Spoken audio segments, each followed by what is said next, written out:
Hello friends, 2 வாரத்திற்கு முன்பதாக உண்மையான கடவுள் யார் என்பதை எப்படி நாம் தெரிந்து கொள்வது என்று சொல்லி நான் பேசியிருந்தேன். இந்த உலகத்தில் ஆயிரக்கணக்கான கடவுள்கள் இருக்கிறார்கள்.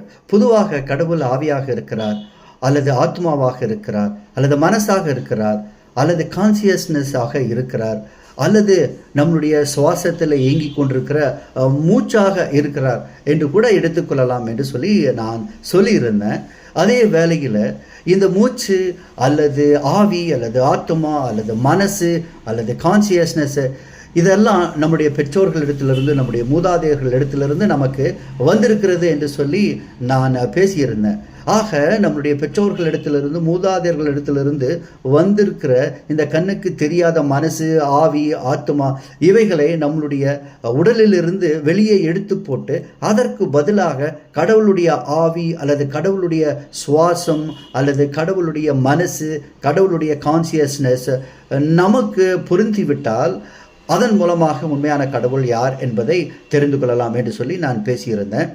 இன்றைக்கு எப்படி இந்த கண்ணுக்கு தெரியாத மனசு அல்லது ஆவி அல்லது ஆத்மா அல்லது இந்த மூச்சு எப்படி வெளியிலே எடுப்பது, அதற்கு பதிலாக கடவுளுடைய ஆவியை, ஆத்மாவை, கடவுளுடைய மூச்சு அல்லது கடவுளுடைய கான்சியஸ்னஸ் எப்படி நம்மளுடைய உடலில் பொருத்துவது என்று சொல்லி தான் நான் பேச இருக்கிறேன். இது ஒரு 5 நிமிடத்திற்குள்ளாக முடித்து விடலாம் என்று சொல்லி நான் எண்ணியிருக்கிறேன். அது மிகவும் கடினம், இருந்தாலும் நான் முயற்சிக்கிறேன்.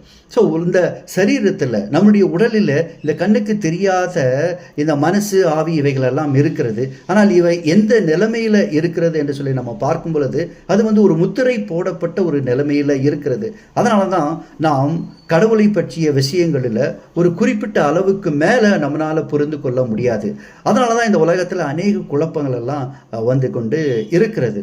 ஆக இந்த கண்ணுக்கு தெரியாத மனசு, ஆவி, ஆத்மா அல்லது கான்சியஸ்னஸ் அல்லது நம்முடைய மூச்சு இவைகள் எல்லாமே முத்திரை போடப்பட்டிருக்கிறது. அதனால் ஒரு குறிப்பிட்ட அளவுக்குள்ளே தான் நம்மளால் சிந்திக்க முடியும். இப்போ கடவுள் மிகவும் பெரியவராக இருக்கிறார் அல்லது கடவுள் புரிந்து கொள்ள முடியாதவராக இருப்பதினால இந்த பெற்றோர்களிடத்திலிருந்து வந்திருக்கிற ஆவி, ஆத்மா அல்லது மனசை வைத்து நாம் கடவுளை புரிந்து கொள்ள முடியாது. அதனால் இந்த பெற்றோர்களிடத்திலிருந்து, மூதாதையர்களிடத்திலிருந்து வந்திருக்கக்கூடிய இந்த கண்ணுக்கு தெரியாத ஆவி அல்லது ஆத்மா, இந்த மனசை நாம் எடுத்து போட வேண்டும். அதற்கு ஒரே ஒரு வழி மட்டும்தான் இருக்கிறது. அதாவது இந்த முத்திரையானது நம்மளுடைய தலையில, மூளையிலே போடப்பட்டிருக்கிறது.